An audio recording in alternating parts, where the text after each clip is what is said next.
Hi folks, what you can see in front of you is a full set of levers, often referred to as H levers because of the cutout in the centre. Looks very much like the letter H. And this is a full set of levers from a range of locks that I want to talk about to you in depth. This particular range of locks has lever heights from 1 through to 7. And the levers are separated with these brass spacers. So, what locks are we talking about? Just move this out of the way. There we go. So, in front of us, we've effectively got the same lock, two different brands.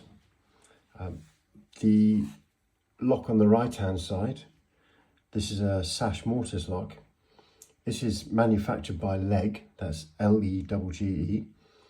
And the Legge version of this comes as a mortice deadlock, referred to as a 641 or a 761. The 641 being the 2.5 inch 64mm version.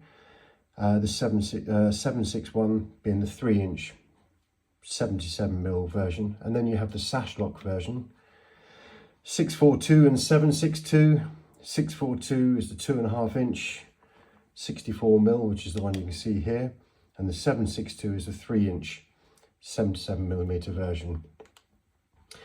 This is the Legge version, and on the left hand side here is the ASEC or Aldridge Security British Standard 5 lever lock, which is an identical inside and pretty much outside as the Legge, but it's painted a different colour.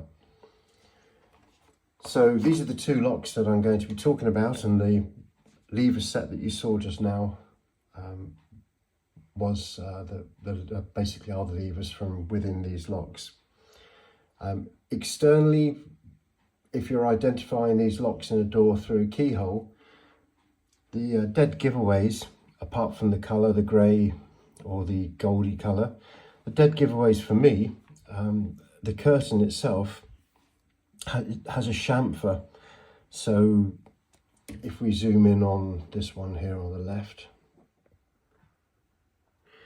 you can see that the curtain itself is chamfered. So when you look through the door, you can see you get this chamfered effect, which is very obvious.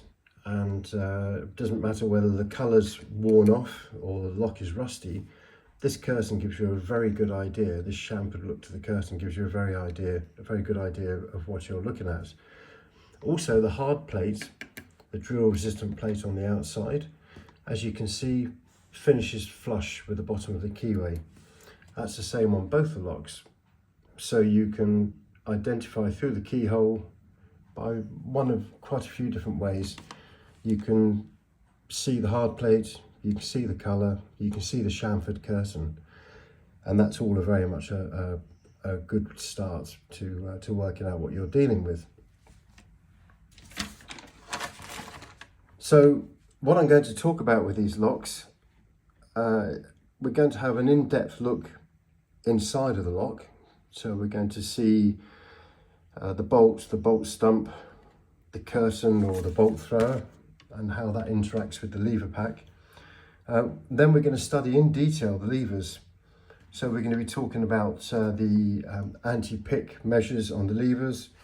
We're going to be talking about the various heights that the levers are lifted, the way they interact with the curtain, the feedback when picking these locks, what you can expect to feel, and even what you can expect to hear, and then how it can go wrong for you when you're actually picking them, so you can understand when things are not going quite the way you want them to and it's becoming very frustrating. Then obviously there's a reason for that, so we'll have a chat about that as well.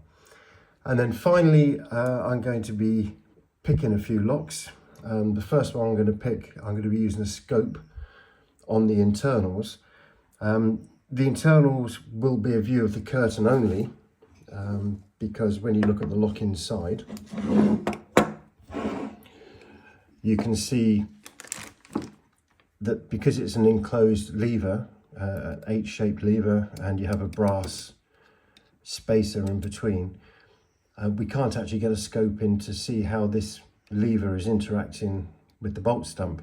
But what we can do is we can put a camera down here looking up at the pick wire, and we can look at how the pick wire is interfacing with the actual lever itself while it's lifting, and hopefully see the lock open.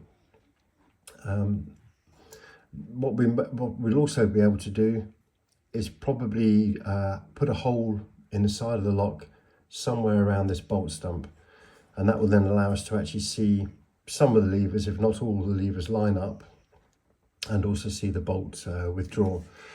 So I'm going to give you several examples. I'm going to take you through the picking process, or the way that I approach these to get them open, and it's a pretty reliable method.